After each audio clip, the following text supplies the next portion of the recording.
Okay, two quick things I forgot to mention.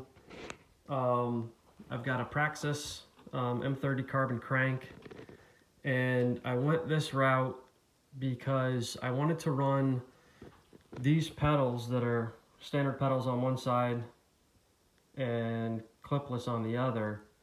So again, you get somewhere, you don't have to put your bike shoes on. You can just wear your flip-flops or anything else just to, run down to the store if that's what you need to do.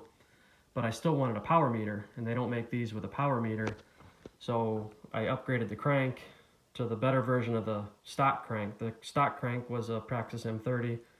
This is the M30 Carbon, and it's got the built-in 4i power meter because I really wanted the power meter as part of this whole setup.